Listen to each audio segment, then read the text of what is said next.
What is up guys? Salbayan ng batain nyo at syempre nagbabalik tayo para sa panibagong music video reaction at ngayon bibigyan natin ng video reaction ang kanta ni Josh Cullen na Wild Tonight. Ang papanoorin natin ay ang kanyang music video. So yep, first time kong mapakikinggan to, first time ko rin mapapanood. Wala akong idea kung ano yung tema ng kanta, pero syempre pag may naririnig tayong bars, linya na heavy, so i-check natin at i-break it down natin, no? So, yun. Pero syempre, bago ang lahat, kung hindi ka nakapag-subscribe, subscribe ka na. At syempre, click mo yung notification bell button para updated ka lagi sa araw-araw kong ina-upload na video reaction for SB19 and its solo project ng mga artist doon sa Lima. So, yun. Wag na nating patagalin pa. Syempre, kung ayaw mo naman maraming post at commentary galing sa akin, ilalagay ko yung link ng original video sa description. So, wag na nating patagalin pa. Josh Cullen, Wild Tonight, let's go!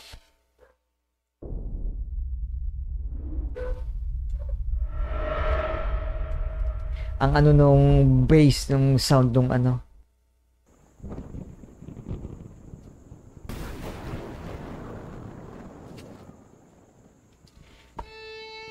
Wey.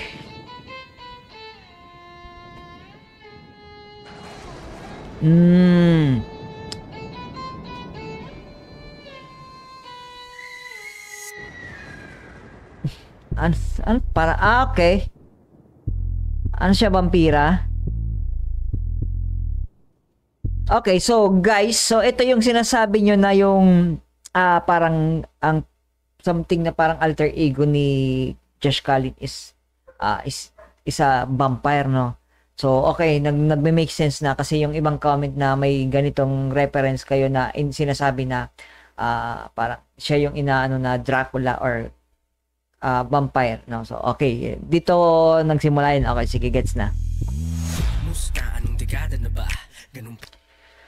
Ang ganda ng pasok yung music, yung parang nag-zoom na sound tapos biglang musta. Musta, anong dekada na ba? Ganun pa rin ba? Si Tito Common wala? Musta, anong dekada na ba?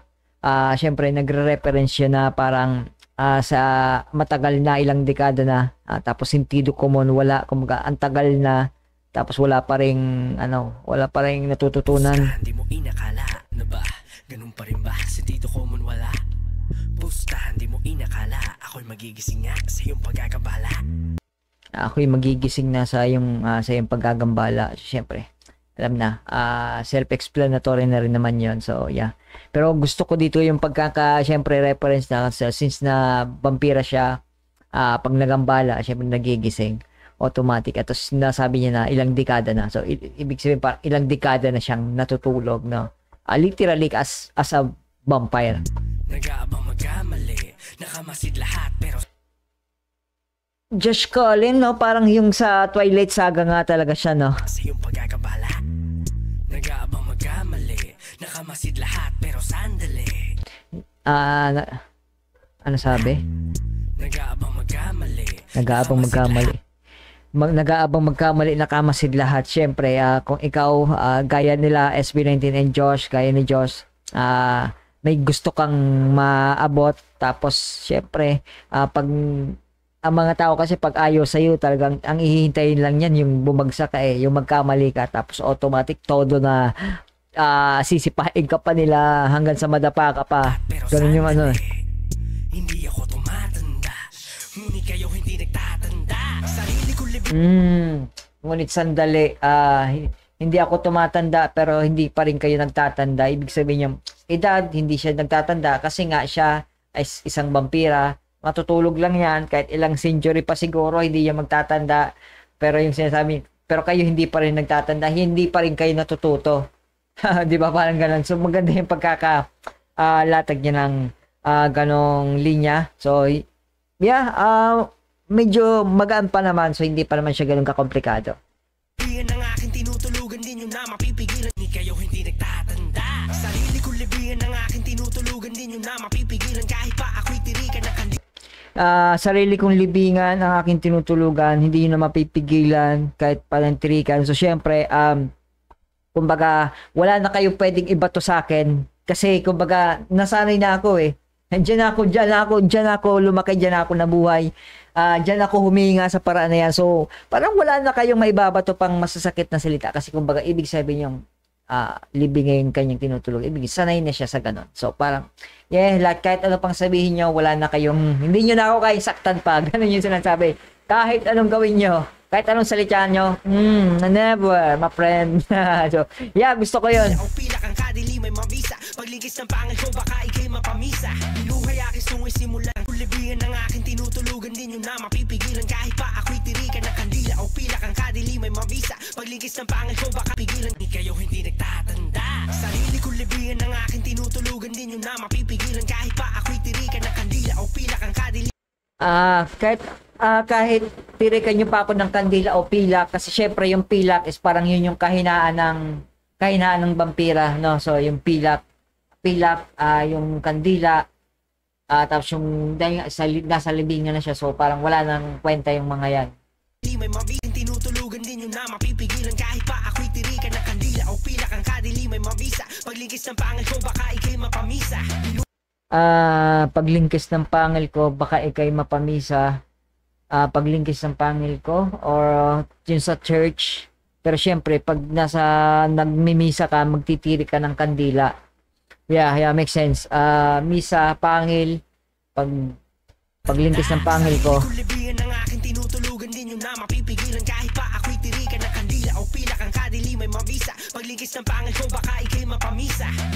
Misa, kandila, pagtirik, okay. Kaya aking sungay simulan nyo na maghukay. Dyan naman kayo mahukay nyo na mapipigilan. Kahit pa ako'y tirikan ng kandila o pilak ang kadili may mabisa. Paglingkis ng pangil ko, baka ikay mapamisa.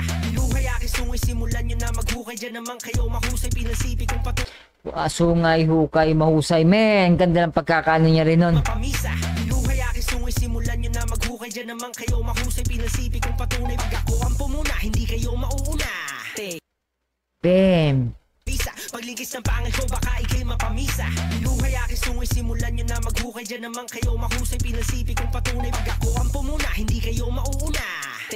Pag ako yung pumuna, hindi kayo mauuna.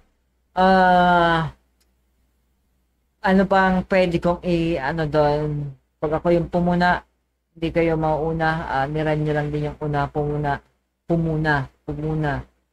Okay, wait. Kayo mahusay, pinasipi kong patunay. Pag ako ang pumuna, hindi kayo mauuna. Teka, baliin natin to. In the darkness, ganda ng effect ng transition ng darkness, tapos biglang umilaw na yung mata niya. Mahusay, pinasipi kong patunay. Pag ako ang pumuna, hindi kayo mauuna. Teka, baliin natin to. Pumuna, mauna, baliin.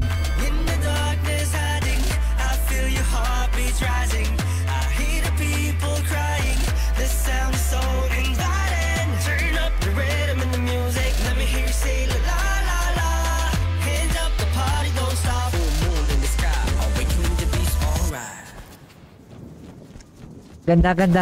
Gusto ko yung kung paano nila ginagawa yung music video from Transylvania epekto, biglang nasa diskuhan. Tapos ang ano pa kasi 'di ba sa mga pelikula, mga ganitong senaryo, mga diskuhang club, madalas ganyan. Parang napanood ko din dati sa yung sa Blade na pelikula, 'di ba? Halos madalas yung mga vampira na andito sa ganitong lugar.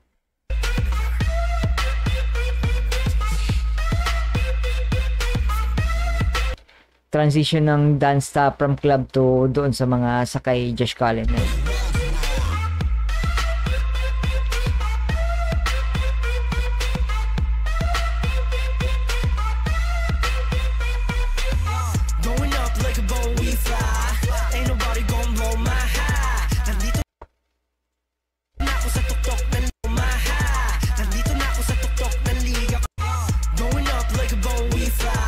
Going up like a Boeing fly, aeroplano, nalipad.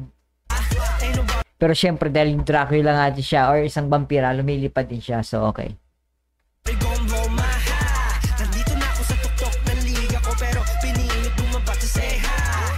Nandito na ako sa tuktok ng liga ko pero piniling bumaba to say hi, man. isang flex yun, isang karangalan, isang karangalan ka na mag-hi sa'yo yung isang Josh Collin, di ba? Nasa tuktok na siya, pero bumaba lang siya para lang mag-hi. Man, that's a flex, bro. Twilight, which is yung sa pelikula. Twilight highlight.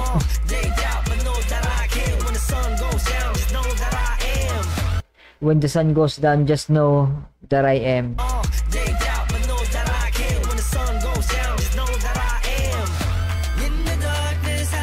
Ganda, in the darkness hiding. Alam niyo na, pag sumikat yung araw, alam niyo na kung saan alam niya kung nasaan si vampire, si Joshua. Nasa kadiliman.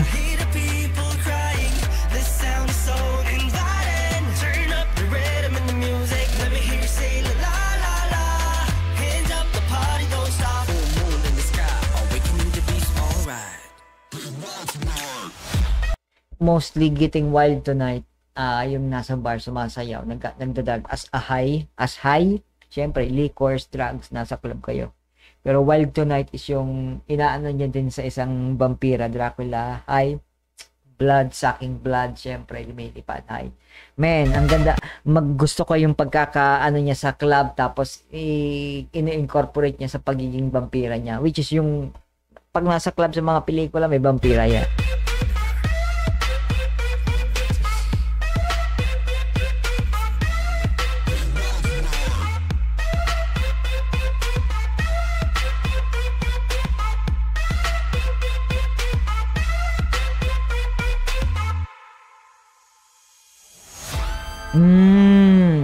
Yeah.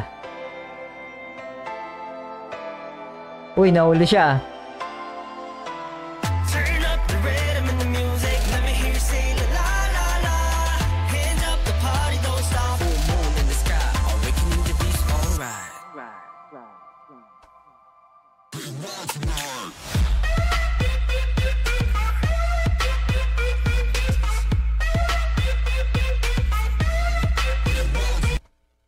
Ganda ng yung sound kasi lumilipat dito eh. Lumilipat sa earphone ko.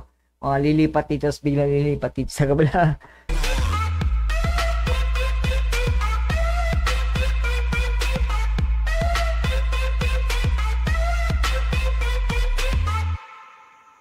Man, that's dope, man. Ooh.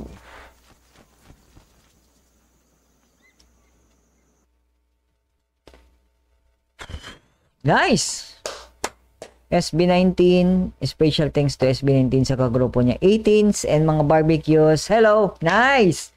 Ay, araw na yung taon. Friends, family and friends of Josh Collin Santos. Yun, so, yeah. Gusto ko tong sound ni Josh na ganito. So, ngayong nagets ko na kung bakit siya nire-reference na vampires dahil dito sa kanta. So, yun. Alam na.